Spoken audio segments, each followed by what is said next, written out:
আহাদ খান মুচকি হেসে বলল, তুমি তোমার ছেলেকে চেনো মোনা?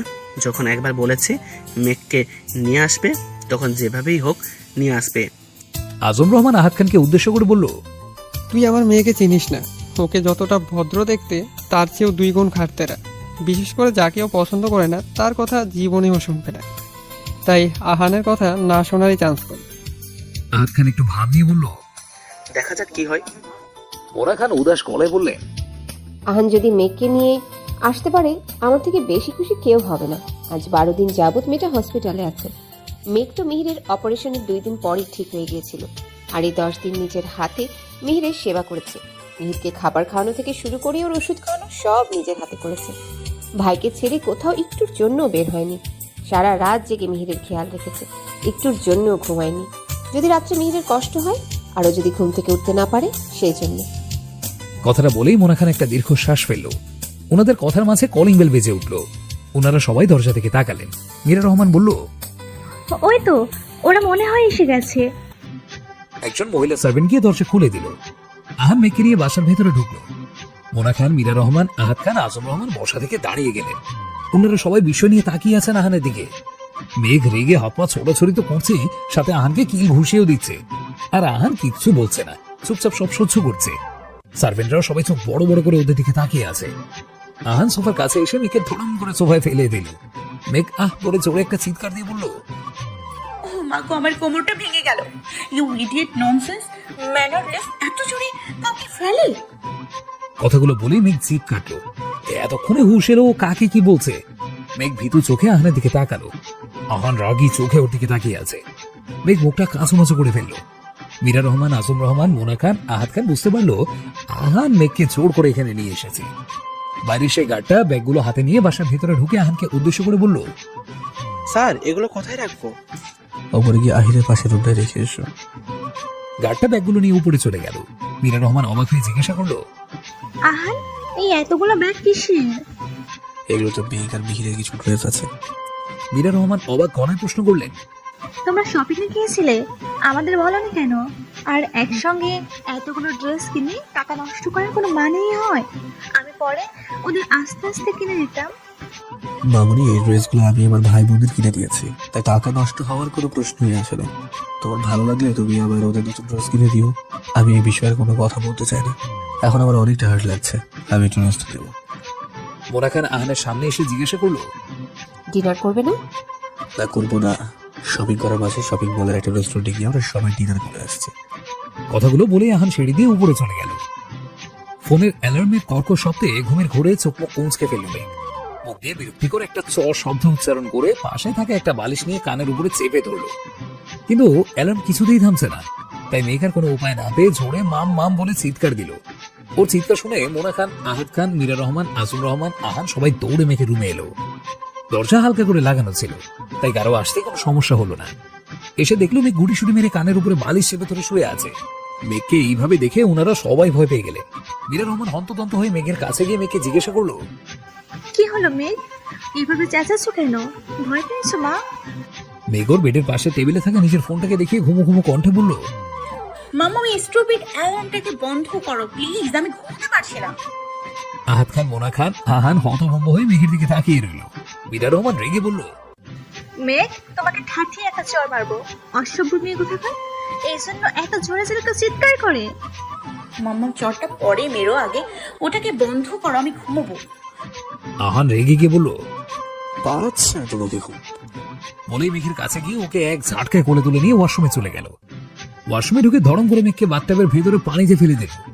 মেঘ আ বলে জোরে একটা চিৎকার দিল। আহানের এমন কাণ্ডে মীরা রহমান এবং আজম রহমান শকড হয়ে দাঁড়িয়ে আছে।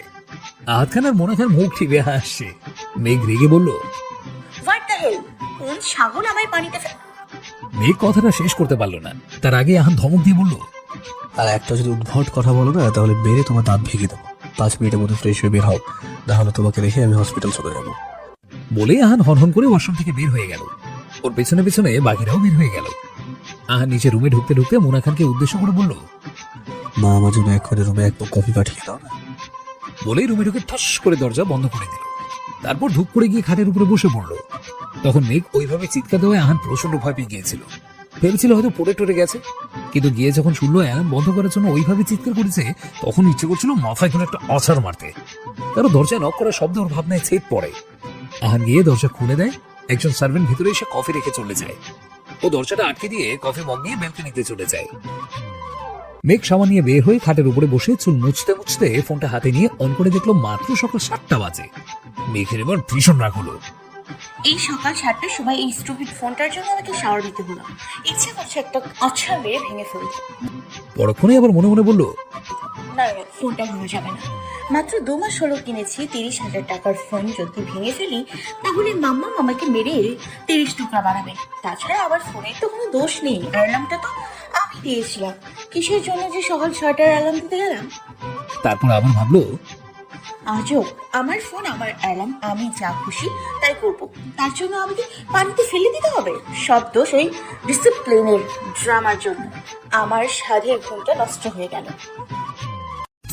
মেঘ এসব ভাবছিল, তখনই মেঘের ফোন বেজে উঠলো। স্ক্রিনের দিকে তাকিয়ে দেখলো হিমা আপি লেখা। মেঘ ফোনটা রিসিভ করে কানে ধরতে ওপাশ থেকে হিমা বলল, গুড মর্নিং বনু, রাতে ঘুম কেমন হলো?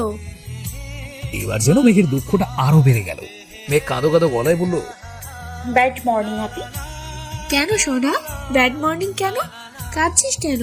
কিছু কি হয়েছে? মেঘ ন্যাকা কান্না করে এতক্ষণ যা যা হয়েছে সবটা বলল। সবটা শুনে হিমা, হিয়ান, রিয়ান, আহির, মিহির, সারিকা, সাইফা সবাই হু হা করে হেসে দিল। আসলে হিমা এতক্ষণ ফোন লাউড দিয়ে কথা বলছিল, তাই ওরা সবাই সবটা শুনতে পেয়েছে। মেঘ রেগে গিয়ে বলল, ওই খরচুরটা আমাকে পানিতে ফেলে দিল আর তোমরা সবাই হাসছো। বাই দ্য ওয়ে, তোমরা সবাই হসপিটালে, তার মানে তোমরা কাল রাতে কেউ বাসায় যাওনি, সবাই সারা রাত হসপিটালেই ছিলে। মেঘের মনটা এবার আরো খারাপ হয়ে গেল। তাই আর কিছু না বলে ফোনটা কেটে দিল। মাথা তোয়ালেটা খাটের উপরে রেখে ব্যালকনিতে চলে গেল। ব্যালকনিতে গিয়েই ওর কালো আধার নামা ঠোঁটে পড়ে এক চিলতে হাসি ফুটে উঠলো। মেঘ দৌড়ে রুমের মধ্যে এলো। তারপর গায়ে ওড়না চড়িয়ে হাতে ফোনটা নিয়ে এক দৌড়ে নিচে চলে গেল। সিঁড়ি দিয়ে এইভাবে মেঘকে দৌড়ে নামতে দেখে মোনা খান জিজ্ঞাসা করলো, এভাবে দৌড়ে কোথায় যাচ্ছিস? বাইরে গার্ডেনে এড়িয়ে যাচ্ছি। তো এইভাবে দৌড়ানোর কি আছে?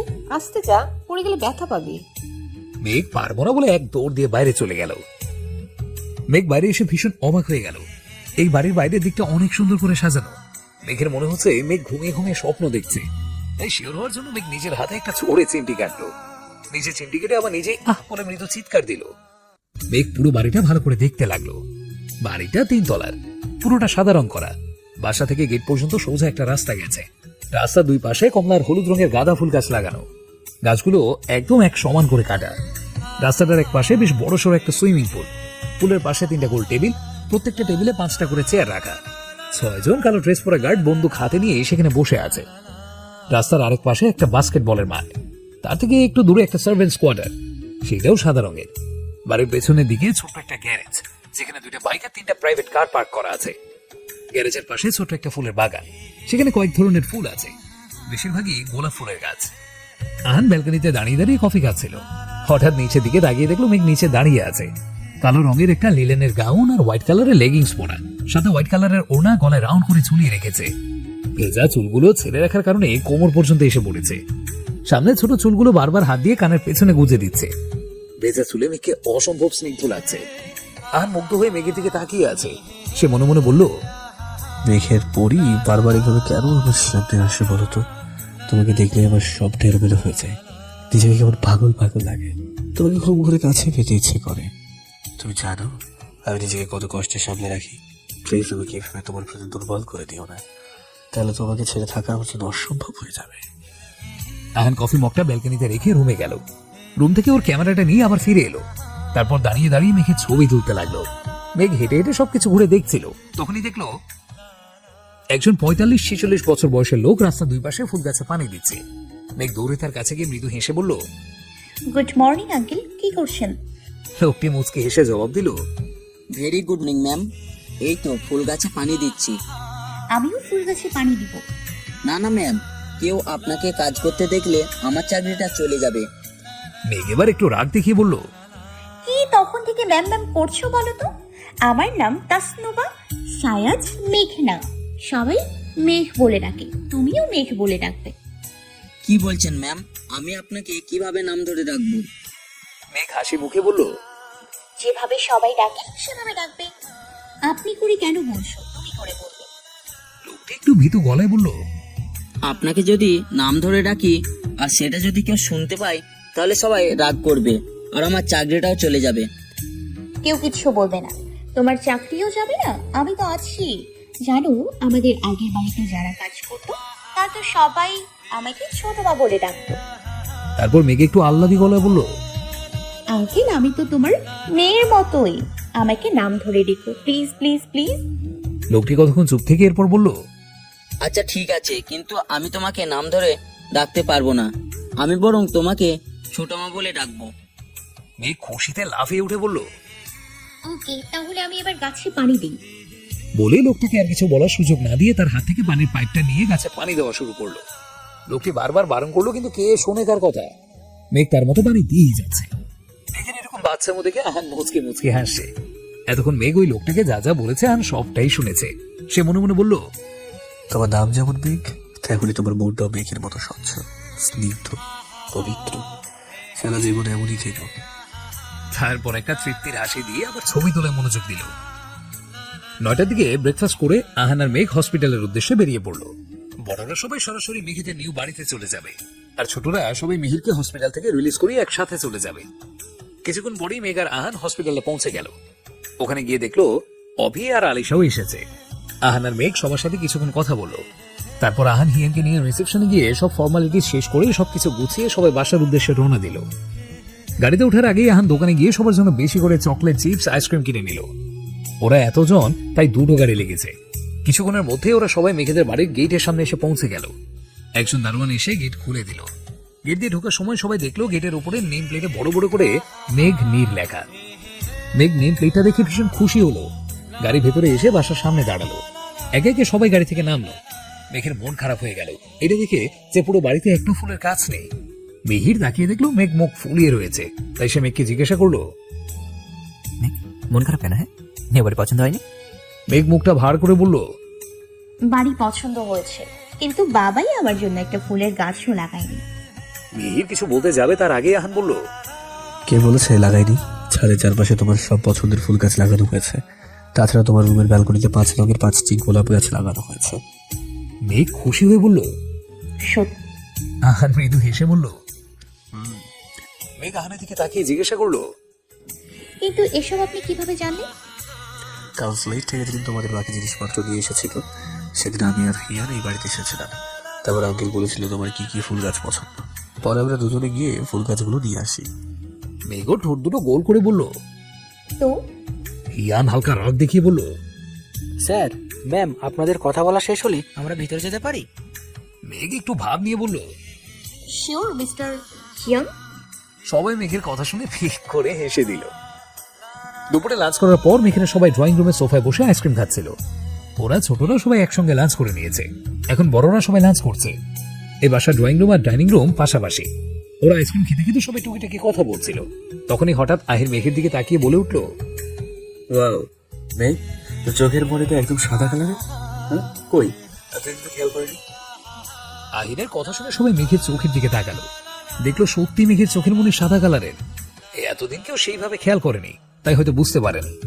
মেঘ সবাইকে এইভাবে নিজে দিকে তাকাতে দেখে ওর চোখ বড় বড় হয়ে গেল।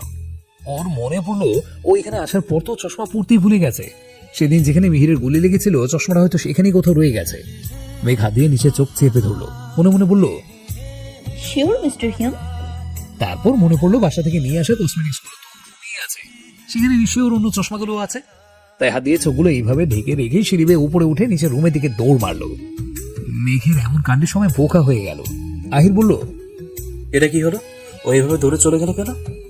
মিহির উদাস হয়ে বলল, চশমা পড়তে গেছে।